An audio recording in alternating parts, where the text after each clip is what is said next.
Hey,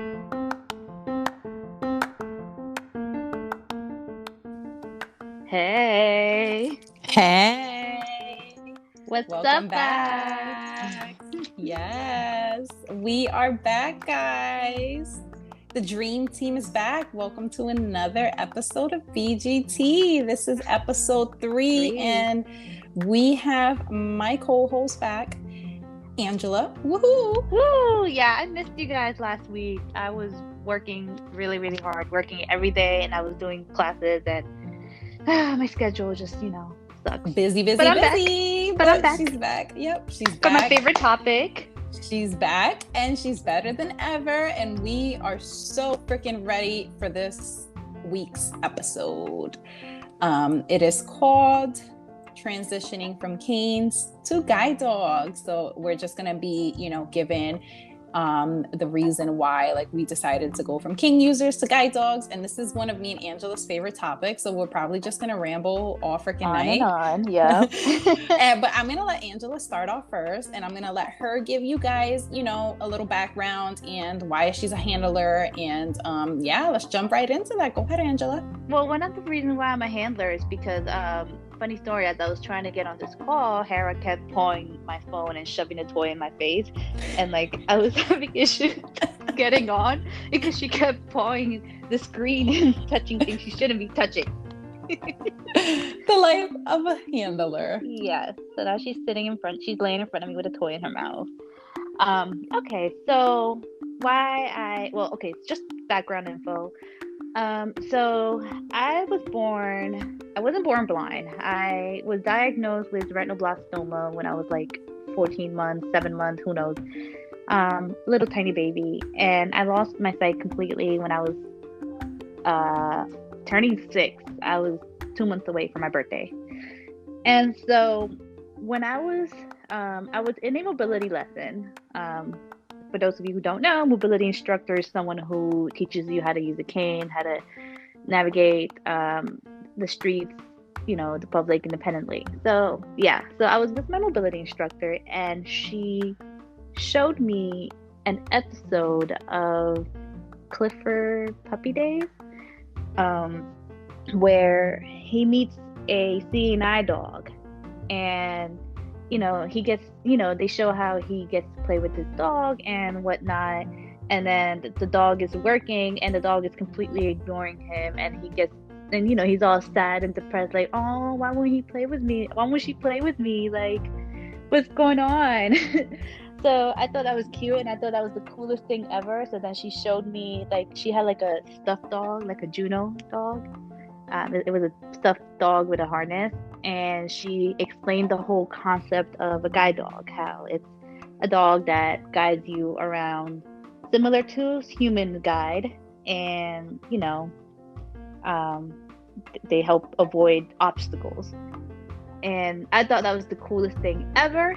And I was 10 years old, and that's when I made a decision that I would get a guide dog as soon as possible. So our school is in the Bronx, and Guiding Eyes for the Blind is located in Yorktown Heights, which is about 50 minutes away from the Bronx.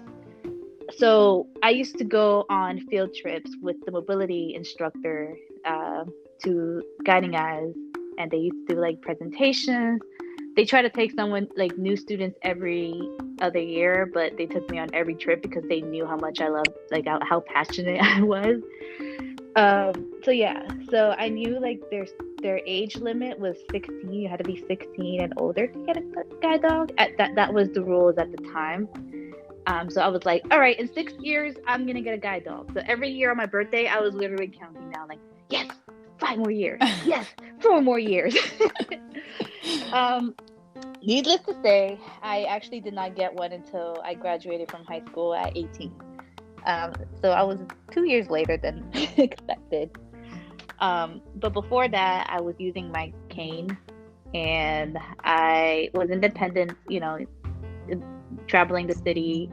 I would do sports after school, and I would take the subway because I was in New York City. So I would take the subway home.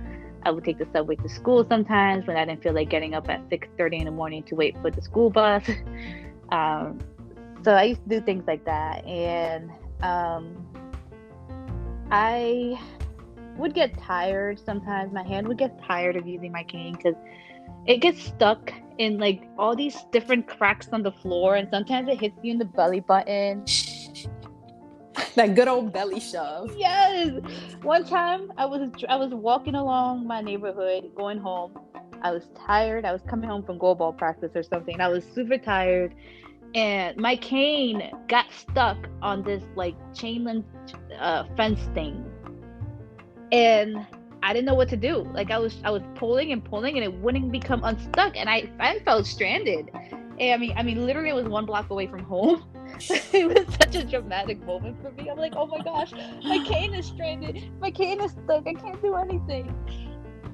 And did you think, oh my God, how am I gonna get home? I did. I was like, oh my gosh, now I gotta call my sister and ask her to come pick me up because my cane got stuck in the fence. I was so embarrassed. I didn't want to do that. And, my mom was pretty overprotective, and it was really hard to get her to let me travel independently. So I felt like that moment right there, she would have been like, you're never going out alone. But yeah, so this was my senior year of high school. I applied for a guide dog because I knew I wanted one. I knew I wanted to get one before I go to college. So I applied early, like December, and hopefully I would get a match by June or July. And my goal was to go to class in the summer so I can, be prepared to go to college. And so every day I was still doing sports my senior year for some reason. Even though I had senioritis, it was real. I was going home every day. I wasn't taking the school bus as much, and I would not count, but I would literally picture myself walking down the sidewalks with my guide dog. Like I was preparing myself for that transition. I had no clue what I was expecting, what I was getting into. I just knew it was going to be a whole completely different lifestyle. And so like, I didn't know that you can teach your dog how to target certain areas. I never went into this whole mindset that, oh, I pick up the harness and I tell my dog to go to Starbucks. No, I never thought that way. Nobody explained that to me, but I also didn't assume that. And I just felt like that was common sense to me. It's not to everyone. I know a lot of people think that you can tell your dog to go to McDonald's and boom, you're there. But that's not the actual case. I mean, but word by association, for those experienced handlers, some dogs are so well and adapted to your word association that like you can establish that, going to this location and saying this is Starbucks, and they can associate that. Oh yeah, definitely. There's been time where I would travel like on campus. I was always going to Starbucks after lunch or whatever, and Hera would take me there. She's like, do you want to go here? Even if I didn't want to go to Starbucks. Yeah. But definitely it's not like you can say, all right, Sloan, Hera, let's go to Starbucks. But by association, you can, establish that, relationship with, okay, this is Starbucks. We're going to target this and call this Starbucks. Same for dinner. They know when it's dinner and we associate, let's go have dinner, and they know it's time to eat. But it's not like you said, like, all right, let's go to Starbucks and that's that. Yeah, it's not like the first time that someone comes, brings me a dog, and like, all right, let's go shopping. Let's go shopping. I swear, I could do that with Hera. I could be, all right, let's go shopping, and we just wander down the mall. But anyways, my house, where my parents live, it was in the middle of the block, and I was worried. I'm like, oh my gosh, like, how am I going to teach my dog? This is my home. So I was starting to count, like, I was counting steps from like the corner to my gate, and well, I tried to count steps, but city blocks are humongous, so that kind of like gave way. But eventually, I spoke to a friend who already had a guide dog, and she explained to me this whole concept of targeting that was much more relaxed. So that's like my background story on what made me decide to get a guide dog, and I'm gonna switch it over to Alaska. Okay, sure. So my story is kind of similar to Angela's, just time frame wise. so by the way, my 80-pound dog is on my lap right now, just saying. He is sitting on my lap, nice and cuddled up.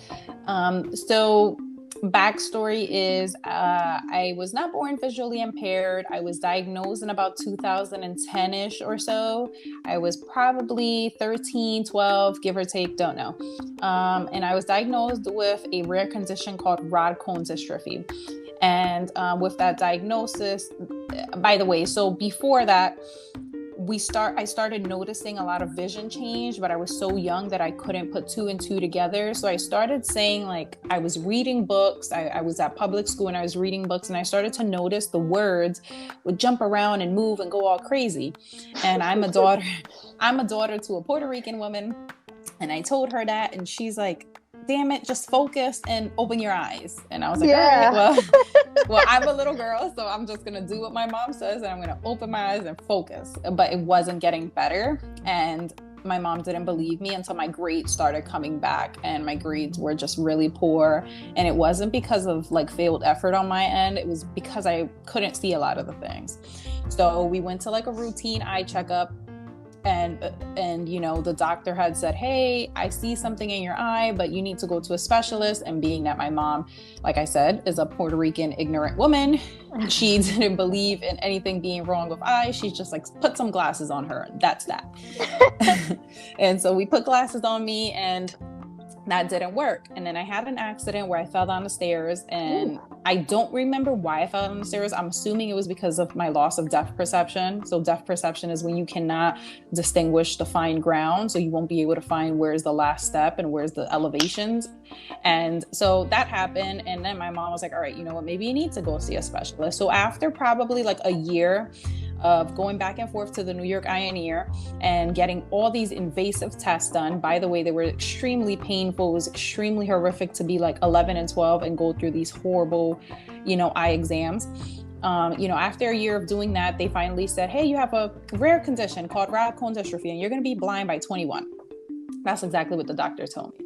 And I just remember started bawling, crying. I'm like, what the heck does that mean? Like, I didn't know anything about being blind. I never heard anything about it, never saw anyone blind, you know, so it was all new. So my mom was like, hey, you know, don't listen to what the doctor said. My mom was like a believer of like, God has the last word. Yep. Yeah.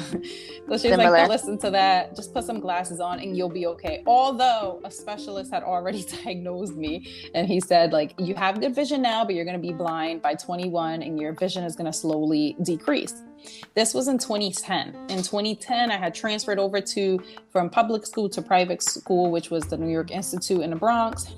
Where me and Angela went together. It's a school just for the visually impaired. I started there in 8th grade, and I still had really great vision. I had 20/40 in my left eye and 20/70 in my right eye, which still didn't consider me legally blind. To be legally blind, you have to be 20/200. And as I entered high school, I still had good vision. I want to say by like 11th grade, so my junior year, I started to notice a lot of change in my vision. And I was a very big independent traveler since I was in 9th grade. I would independently take the train and, you know, to school. I lived in Brooklyn, and I would take the train all the way down to the Bronx. I'd take the J all the way down to the 5. And, you know, I do all things. Like I'd go shopping, do my nails, my hair, all that good stuff. And I never saw a problem with my vision. Although I thought it was weird to be in a school surrounded by a whole bunch of blind people, I never saw my vision to be like that. Well, you know what I mean? I thought it was super weird because I was just thrown in there, and it's like a fish being thrown in with a whole bunch of like alligators. It was super strange, and it's a really hard thing to adjust to. So then my senior year, I was like, holy crap, like I'm taking the trains and I'm not feeling it anymore. Like I'm bumping into people. And it was because I couldn't see so I couldn't like distinguish how close people were to me. So like I bump it. And for those of you who don't know, the J train or the 5 train, those are very busy trains. They're always crowded. They run through the Manhattan line, 42nd Street, Grand Central crowded, 14th Street, Union Square crowded, super crowded trains. So I started having like a lot of problems with people where I would bump into people and I couldn't explain why. And then I started to use a tactic. I started to realize this is not working for me. I'm just going to go to school late. And I'm going to go to school at like 2 o'clock, 1 o'clock, and I'm going to take the trains when it's less busy. So I started to do that. It was already my senior year, so who gave a hell, right? You know, I started to go to school late and I realized, all right, this is working for me. And then when I graduated high school, in 2014, I was still using my tactics, still didn't see it, you know, really bad. 2015 hit. I started working full time. And I realized that I couldn't do it. Like, I was not able to see things right in front of me anymore. I was like, I need a cane. Like, I need a mobility instructor. I had never gotten any mobility instruction previously because I had such great vision. I never got any preparation to be blind, you know, but it was slowly happening. So I called a mobility instructor, and the mobility instructor came, gave me a cane, gave me like the basics, you know, knowledge of canes. So I had one of those old school canes, like the one with the big round golf ball, not the marshmallow one. Yeah. Really? Ew. Yeah. So my first cane started off with that big round golf ball. For those of you who don't know, a blind cane is a nice long white and red stick, beautiful skinny stick, and you would either have a marshmallow tip or a round golf ball tip, or you have no tip. She looks like a bowling ball. Yeah, so it was like a bowling ball, and it rolled, guys. So you take this cane and you kind of swipe it left and right so you can feel your surroundings, you know, and the cane is basically your extension. How do I explain that, Angela? Like, your cane is basically your feedback, right? Like, your cane will give you the feedback. Yeah, you get lots of tactile feedback. Yeah. So I got that from my cane. And in 2015, when I started using my cane, I was slowly using it. Like, I only used it like when I wanted to cross a street or I was going somewhere unfamiliar. I wasn't using it full time. 2016 came and I was like, holy crap. Like, I can barely see shit. Like, I went outside one day and I went out for a walk and it was late. I don't know where I was coming back home from. And I fell into like a bag of garbage. It was nighttime, and I never forget this day because I was walking. It was so freaking dark and I couldn't see shit. And I just, like, you know how like people put their like garbage bags all in front of like their house? Like, yes. It was like a garbage day and I was walking. Next thing I knew, I was like in a nice bag full of garbage. And after that, I told myself, fuck that. I need a fucking cane all the time, and I don't care. I don't care if it looks ugly, I'm going to use it. And I started using it the whole 2016. And like I said earlier, like, I'm very independent. I travel. I was working full time. I got really tired, like Angela said. You just get exhausted, like your shoulder, your arm, your wrist, especially mainly your wrist, because you have to keep your pointer finger on the flat side of the cane so you can get the most tactile feedback. And when you get those nice belly shoves, or your bowling ball tip falls off and you have to stop in the middle of the sidewalk, put the tip back on.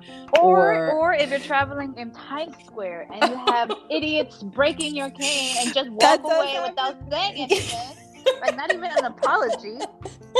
Oh. Or you have those people who do trip over your cane, and then that shit goes like miles away, and can nobody be a nice good Samaritan and hand you back your cane, and you have to kind of be like, where's my freaking cane? Where's my freaking cane? Or if you're traveling in Brooklyn, this happened to Eric, my boyfriend. He hates traveling downtown Brooklyn because people will literally just jump over the cane. That does happen. But, you know, us both being city girls, like, we're both from New York, I think we really had that bad backlash with canes because, one, you have really bad exhaustion, physical exhaustion. Two, you either get physically injured with your cane because that happens. And three, you know, you have uncareful people and uncourteous people who aren't paying attention to you using a cane. And let's not even mention four. Let's say the fact that your cane doesn't keep you 100% safe. Like, if you're just not using your cane efficiently or safely, you will bump into something, you will get hurt. Or let's even mention the fact that some people don't notice what a cane is, or they don't know what it means to travel with a cane. So they're not always 100%, like, it's not clear to people. Like, the cane doesn't say, I'm blind, look at me, you know? Or when you sometimes accidentally hit someone with a cane and they didn't react. Yes, you know, and it's just a matter of like a cane not being like a really good aspect for those who are in a city and for those who travel a lot and for those who want to get to point A. And let's not even fail to mention, like Angela said, she would count steps, right? So for instance, with blind people, it's so hard to obviously walk a straight line, right? Like you never walk a straight line. Mm-mm. It's so easy to veer a street crossing when you're with a cane. That was one of my big things why I decided to transition, because I would cross these huge streets in Brooklyn and I could never walk in a straight line. I was always veer. And, you know, like your auditory, your sensory skills for hearing is good, but your walking straight line, you know, it's not always so good. Yeah. And with a cane, it's not going to gear you or steer you in the correct direction. That's more so you having to do that. The cane you have a lot of responsibility with a cane. So I decided that, you know, I was just tired of that shit. I wasn't going to do it anymore. But in 2017, I got pregnant. So I couldn't apply for a guide dog. I said I wouldn't apply for one because I was pregnant. I didn't want the responsibility of, like, you know, a guide dog and a baby. Mm-hmm. And by 2018, when my daughter was 1, I was like, you know, I'm really looking into having a guide dog. I still travel a lot. I want more independence. I started doing research in schools, and I had originally applied to the Seeing Eye and Guiding Eye simultaneously. And I think I did that like in 2018. And the first response that I had gotten was from the Seeing Eye in 2019. And I was super excited. I was like, hey, I'm in Jersey. They're in Jersey. I'm going to go there. It was like the first time jitters. I was like, oh my God, it happened so quickly. I'm so ready. So I went to the Seeing Eye. I got my first Seeing Eye dog. She was a black lab named Elsie. I got her in September of 2019, and I retired her in... I love Elsie. Yeah, I retired her in October of 2020. She did not work out, and it was mainly because she just wasn't fit to be a guide dog. She just did not enjoy being a guide dog. She was a cute black Labrador. She was so cute. She was so adorable. Lovable. I love her. She was a pet lab. She was a pet lab. She was a pet lab. She had no regards to being a guide dog. You know, Angela presenced herself, like how, you know, Elsie was. Angela actually met Elsie, and so did Hera. And, you know, that didn't work out. Oh, so then, this one time, remember when I went to visit? Yeah. When I went to visit you, and you had Daryl, Wildlight's boyfriend. You had Daryl on FaceTime or whatever it was, and you went to show, like, hey, there's a dog sitting here on the sofa. Can you take a wild guess who it is? And he was like, well, it's definitely not Elsie, because Elsie would have been moving around, not sitting still. Yes. That dog was professional. Exactly. You could always notice the difference between both dogs. So, although they were both black labs, although they were both females, and although they were essentially the same size, yeah. You know, you can definitely notice the difference. And I mean, like, I love Elsie. I would always love her. She was my first guide dog, and, you know, she opened me to a new world of, like, independence. And, you know, but she didn't work out. No hard feelings, nothing wrong there. She just didn't work out. But then in 2021, this year, I got a call from, you know, Guiding Eyes, and they were like, hey, we have a match for you. Do you want to come in for, like, our modified, like, residential class? I was like, heck yeah, of course I do. I went in on March 1st. It only lasted to March 12th, and I got a new baby, and his name is Sloan, yellow lab, 80 pounds, beautiful, cute, whatever. And I want to say, like, obviously Guiding Eyes isn't sponsoring me to say this, but I want to say, like, Guiding Eyes was one of my options because of Angela, and 2, after receiving Sloan from there, I would never go elsewhere for another dog. I just gotta say that, like, their school is freaking amazing. Their dogs are amazing. You can realize it not only as guide dogs, but just as dogs. So, like, just a basic scenario. So the reason why I transitioned over from cane to guide dog is because my cane wasn't giving me the independence I wanted. Although I was able to go out and do the things I wanted to, it wasn't getting me to point A to point B at a successful rate. It wasn't getting me there, you know, at a perfect timing. And it definitely wasn't me getting me there pain-free, you know? That pain-free is so true. So, like, one of the things, this is kind of weird. So one of the things for me is that I am pretty big on the chest department, and so I naturally have back pains. And so the tension between trying to keep these girls up and keep walking, walking with my back straight, because I do have a good posture, and like, keeping in line with my cane and the hand motion and like the whole wrist, that caused so much tension and so and much discomfort. freaking physical pain with that cane. And it's like, have you ever had a cane, a day where you didn't get hurt with a cane? Let's be real. Exactly. No. unless I was being set guide by my sister. Unless you were being assisted. But then again, that doesn't count, because like your cane wasn't really being in use, so you were like having like human guide. I don't think there was ever a day that like you can travel without a cane. I mean, with a cane and not get hurt. And even more so, when I think it was in 2020. What was it? I want to say it was 2020. No, 2019, because I was writing. 2019, I went to this goalball tournament, and Is that the one in Jersey? No, I went to, it was in Philly. Oh, yeah, I mean, practice was in Jersey. I was playing with the Jersey people, but the tournament was in Philly. I think I remember the story. Yeah, and so I'm a righty. My dominant hand is my right hand. I do everything with my right hand. And for those of you that may not know this, guide dogs go on your left. Okay? All right. Newsflash, FYI. So I was at this tournament, and I was playing, whatever, doing my thing. And I went to throw the ball.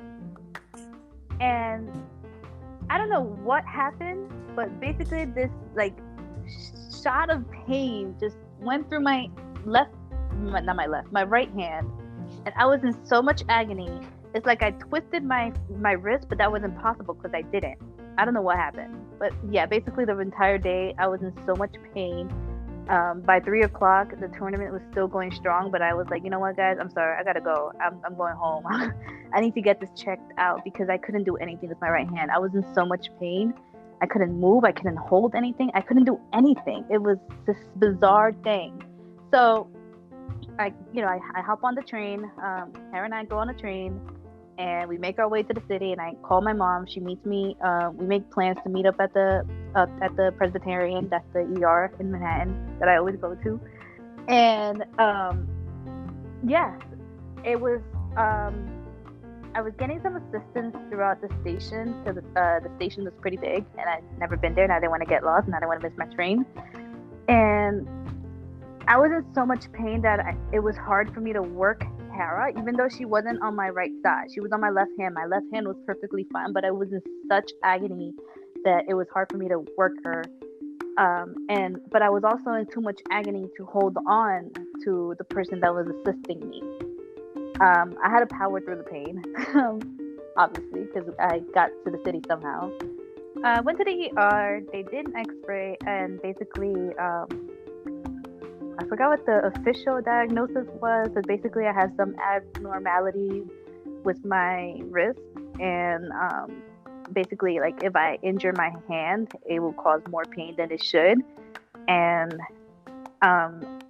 it's something that's supposed to happen during your teen years, and it happened when I was 20.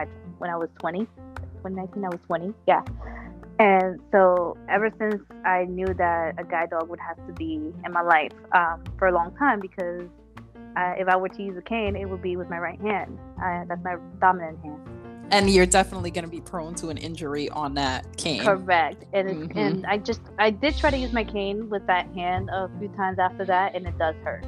Even if it's a regular ass day, like nothing happened, the tension is really bad that I can't use. And like when I have mobility lessons, this is the one thing I expose to my instructors. I'm like, I'm sorry, I know you want me to use a cane, because that's what you guys like to encourage, but that's not going to happen because of this, and my dog is going to be working with us. Luckily I have a really awesome mobility instructor who doesn't care, but there has been instructors that are pretty nitpicky about that. Yeah, so I mean, I think we both like have kind of the same feel as to why we transition over to guide dogs. I think yours is because of your hand injury. Like, you really can't sustain holding a cane, because let's just be real, you will have painful event, whether it be like, the crazy thing is like, when you're walking with a cane and you're almost home and you're lollygagging because you're like, Yeah. I know I'm almost home. Yeah, Whatever. Yeah.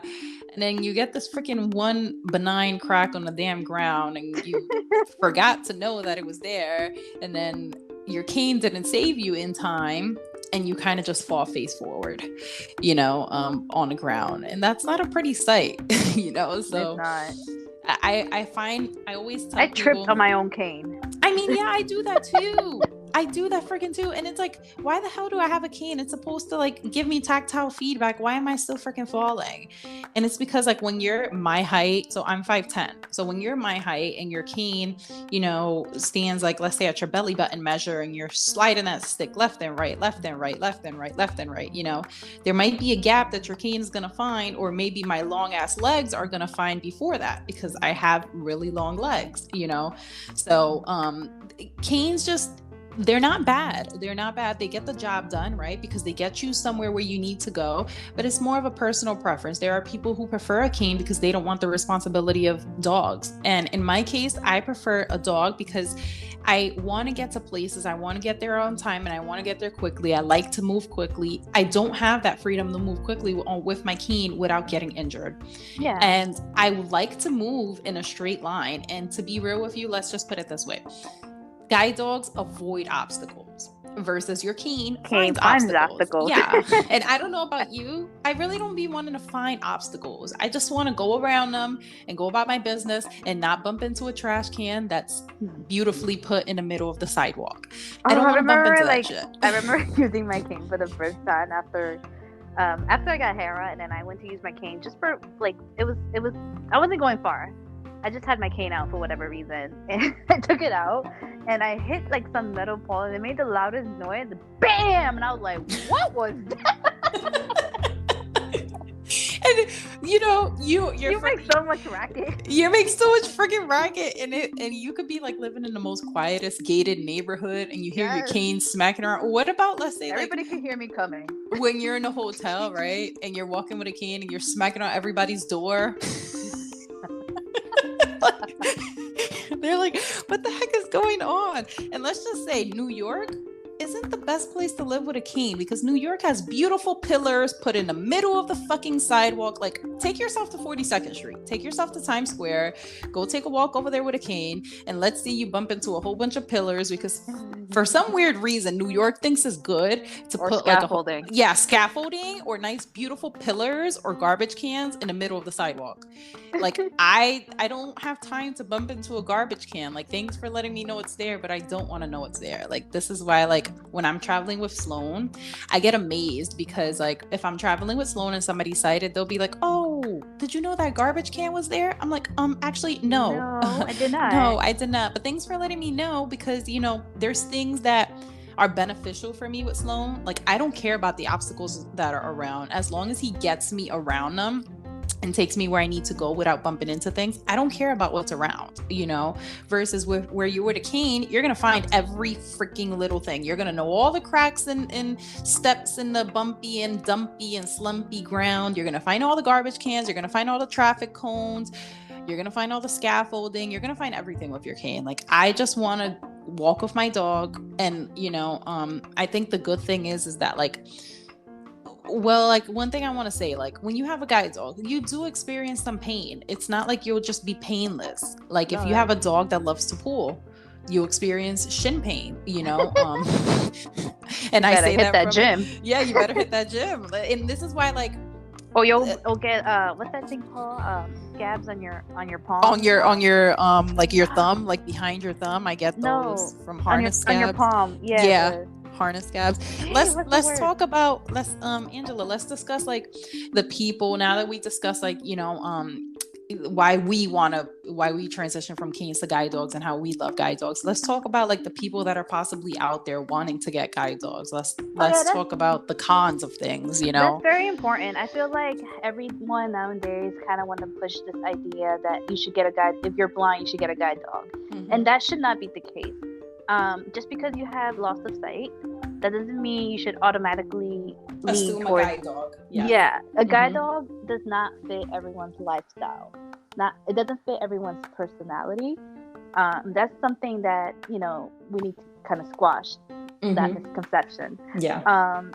But I think it's still a problem now, because ideally the teenagers who are in high school, they're like, oh, I want a guide dog. I want a guide dog. I want a guide dog. And I think it's mainly because they want the thrill of the guide dog, but they don't see the whole scenario that comes with it, guys. There are positive sides to having a guide dog, but there are negative sides as well to it. You know, it's not like a nice Jolly Rancher Candyland roller coaster. You know, I think we should definitely talk about the negative aspect, because you're just gonna hear positive from us for the rest of this. Because I'll just keep going on about how great I can talk Sloan about all is. the good things, but I feel like the negative aspect does not get talked about publicly at all.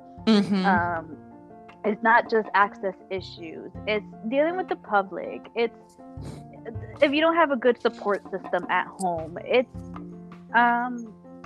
what else? So it's financial. It's financials. Yeah. It's the responsibility of having to take care of somebody else. Like, let's say you don't have any kids. Fine, cool. You have a dog to take care of. But let's not mention that this dog is sort of like a human. They need to be fed, and you need to be able to financially afford that feeding. They need to go to routine visits, and, you know, the doctors, the veterinarian. You need to be able to do that. And you need to commit your life and your soul to this other person, dog, because that dog relies solely on you, you know? And you also need to accept the fact that it's a dog. At the end of the day, it's gonna... They're not perfect. Hera just stuck her tongue in my mouth.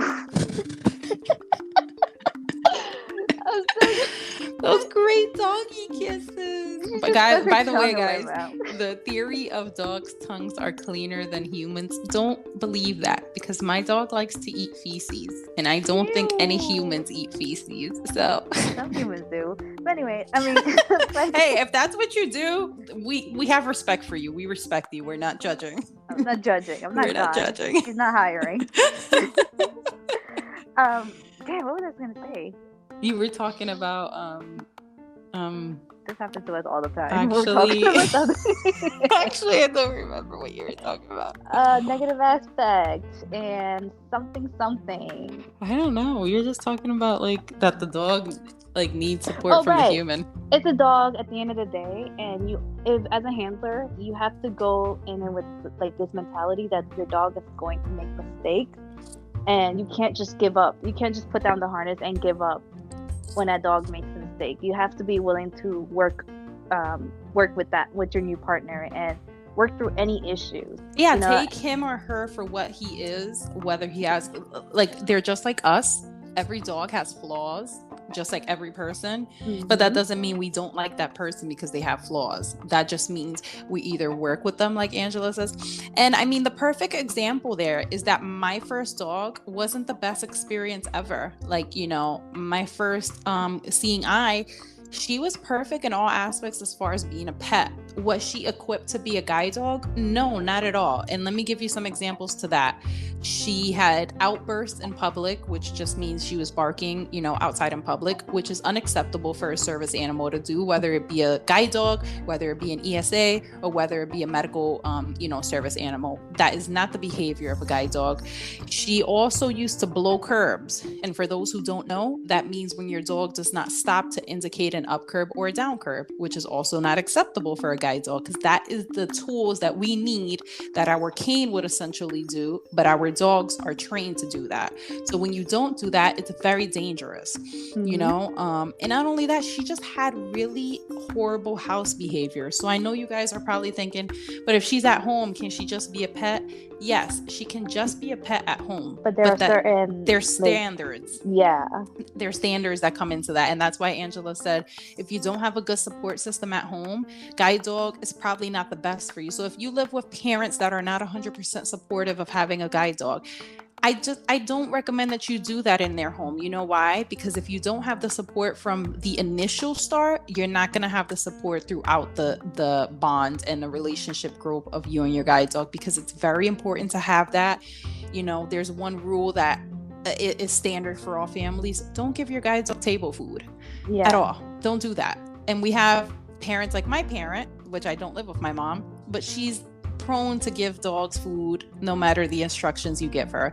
And the reason why is because she claims that the dog was looking at her and asking for her dinner, you know. The puppy eyes. Yeah, the puppy eyes. And you can't feed into that because, like we say, they're dogs, they're pets at home, right? But they have standards. So meaning their house behavior should be immaculate. And why is that? Because you want those same standards that are in home to, you know, show outside.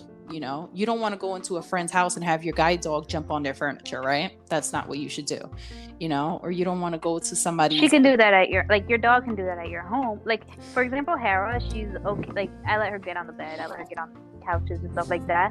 But with your permission, it's not like she's just jumping up there like, all right, I want to be up there. Well, not even with my permission. I don't care anymore. But like, if we go to a friend's house or we go to someone else's house, she doesn't do that.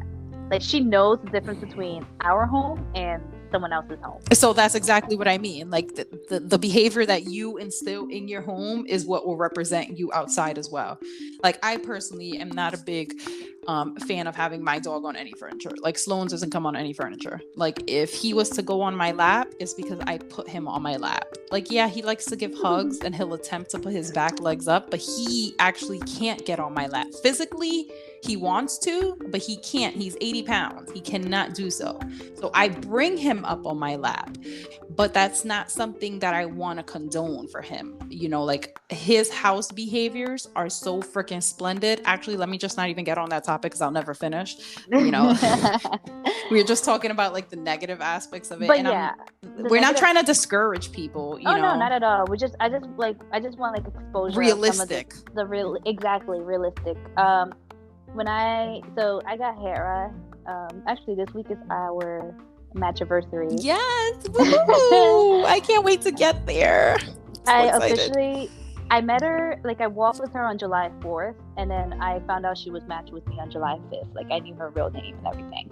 But anyways, I went to guiding eyes in July, and I did training for 3 weeks. 2017. So this is way before pandemic was even a thing. And then I got. She got her dog while I was pregnant. I did. Yeah. I took Hera to her baby shower. Yeah. So I got home and I was due to go to college the end of August. So I was home for maybe 4 weeks.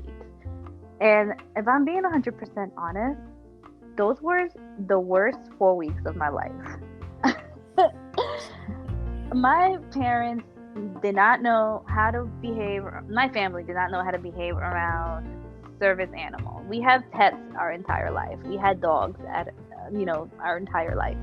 But the treatment you give to a pet is completely different from what you treat your service dog. And that was something that we crashed a lot.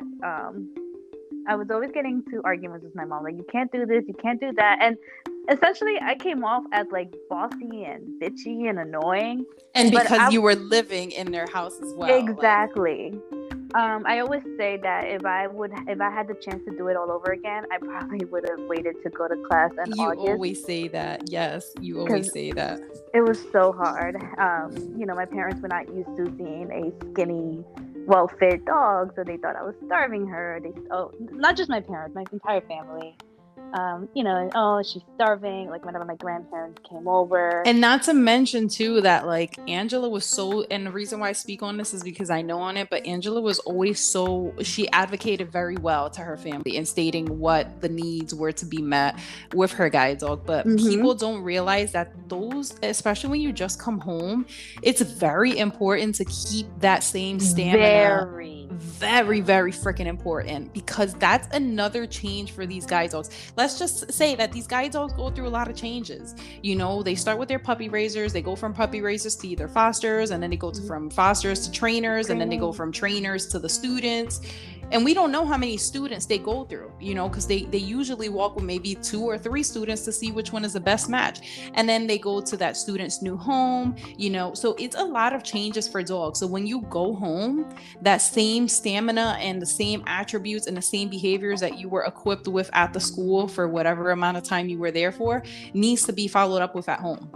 You know what I mean? Like, even even food, everything. Yeah. My mom was not supportive of me getting a guide dog because she because she said that, like, it was too much for you.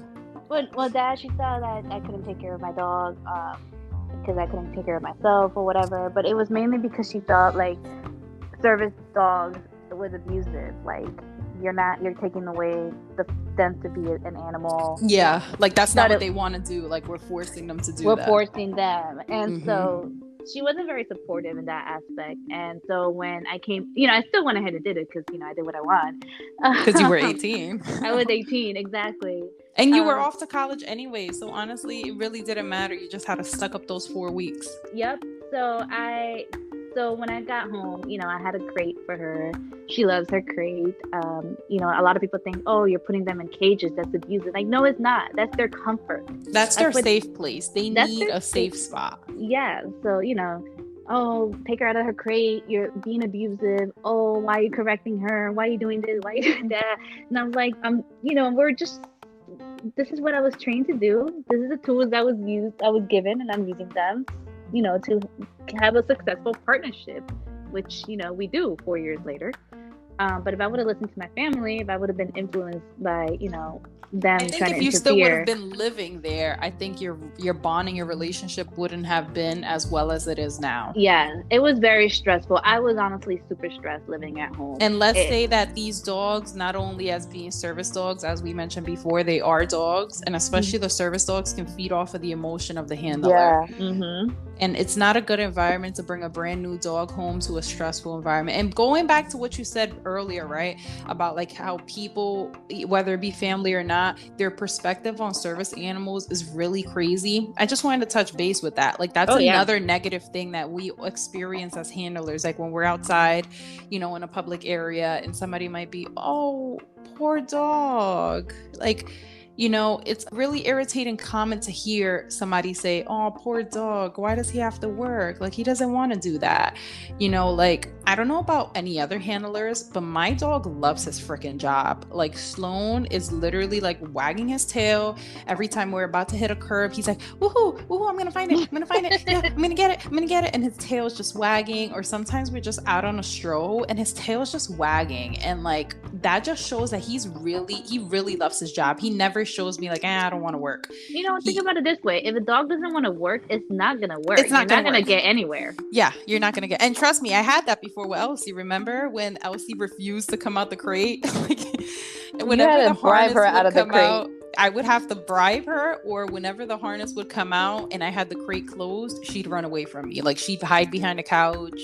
She'd be like, oh, hell no, I'm not working. And that's the perfect, even though these dogs can't talk, they talk to us in a way that we have the obligation to understand. And that was her format of telling me, I do not want to work. Like, I do not want to do this.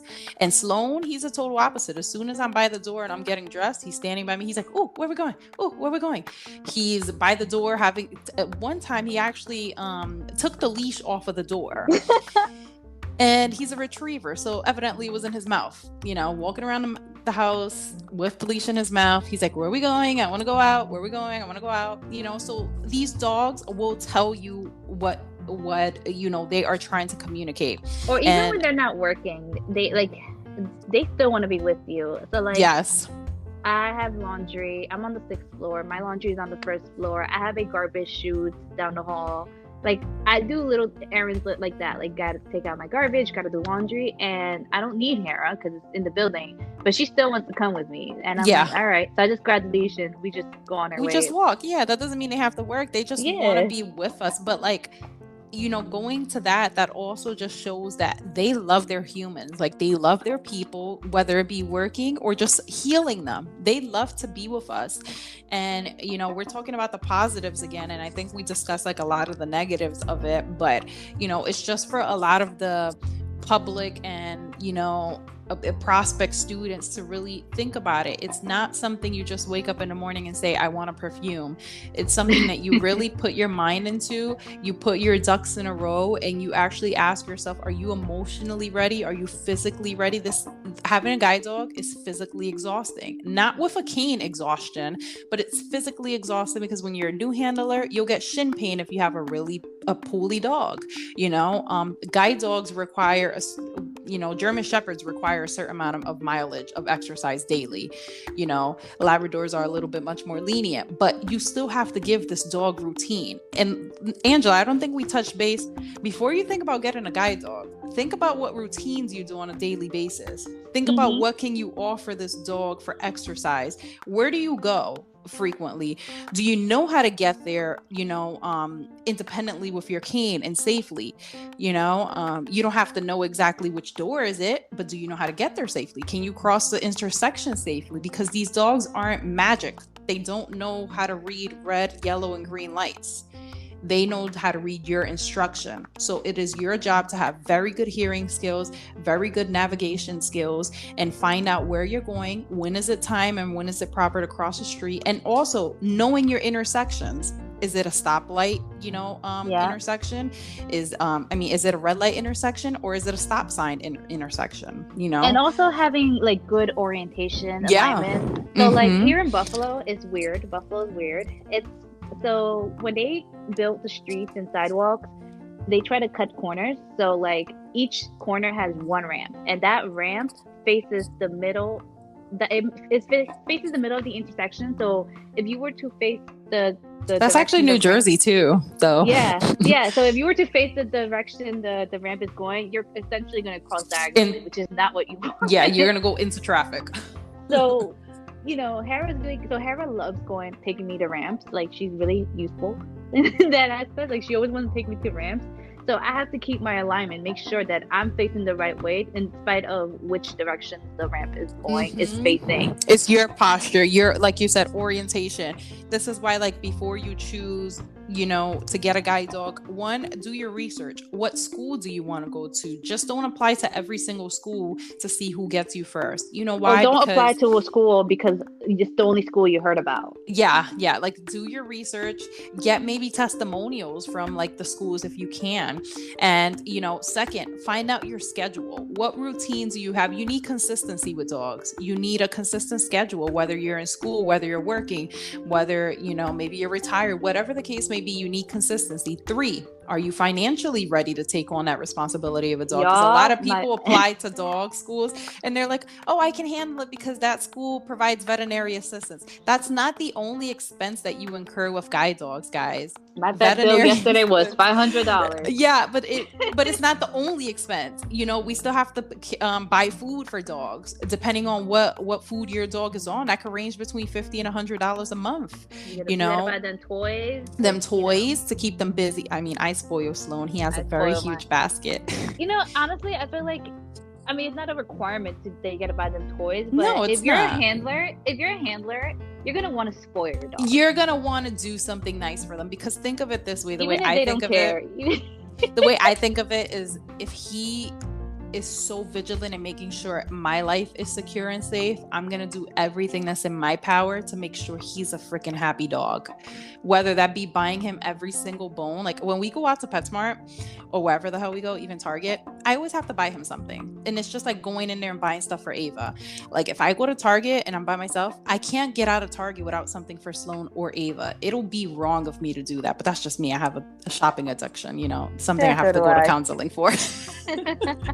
I think that's our next topic, like shopping anonymous, But needless to say, I think it's really important to say that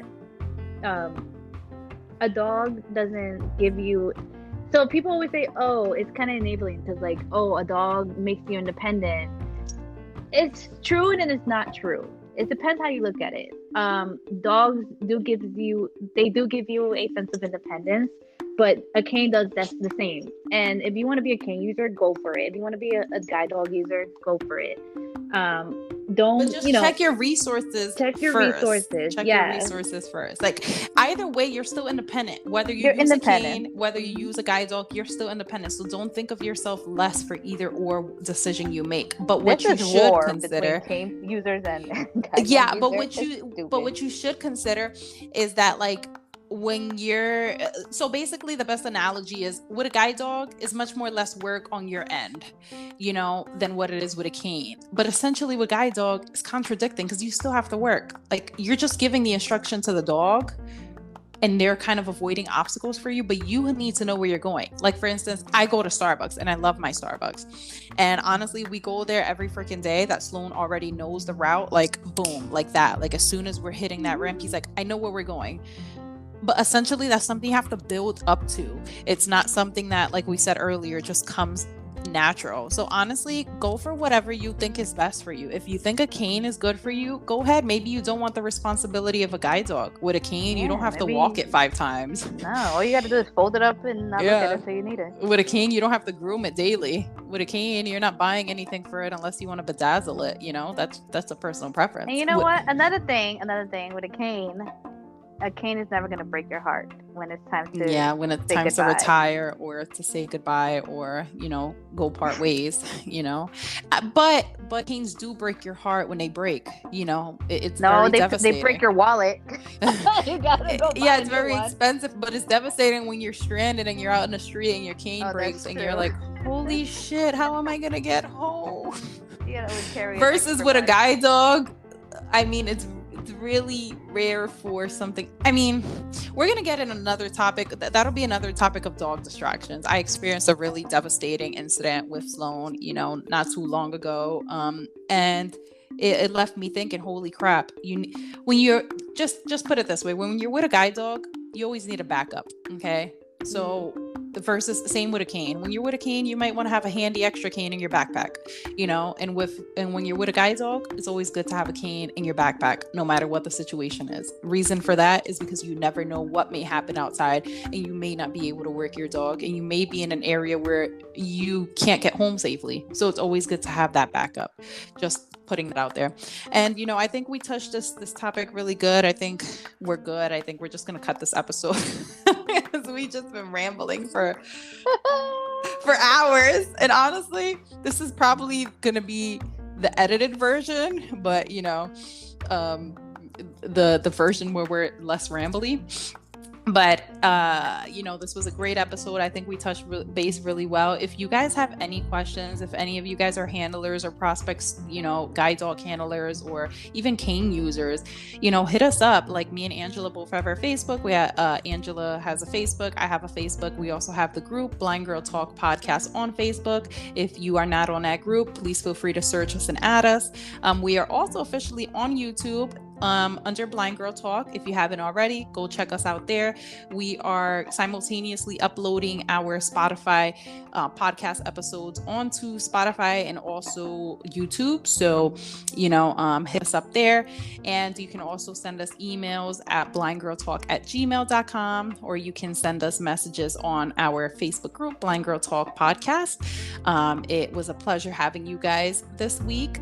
This episode will be uploaded on #Slurpee Sundays and Angela's birthday. So go right ahead and wish her a happy birthday. 7-Eleven. Go visit your local 7-Eleven if you have one. Free Slurpee. And then you get this awesome freaking episode. Like, this is great. Sip your Slurpee while you listen to this episode. Yes, do that. And, you know, after that, we'll be uploading our future episode, which will be on July 18th.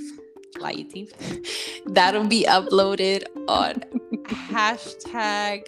#Seeking Independence Sunday, and that topic will be a day in a handler's life. Now, that episode is going to be super great. It's just going to be, you know, speaking about a day in both of our lives as handlers and, you know, trials and tribulations that we go through as handlers, you know. And it was a pleasure having you guys. And Angela, do you have any closing statements for us?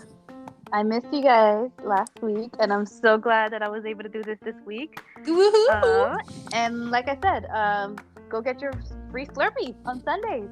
On 7-Eleven. And please don't forget to say happy birthday to Angela. How old will you be, Angela? The big 2-3? The big 2-3. Woohoo! There's a song. You know, how I was concerned about like 22, like... Yeah, 22 forever. There is a song by Miley Cyrus called 23. No, thank you.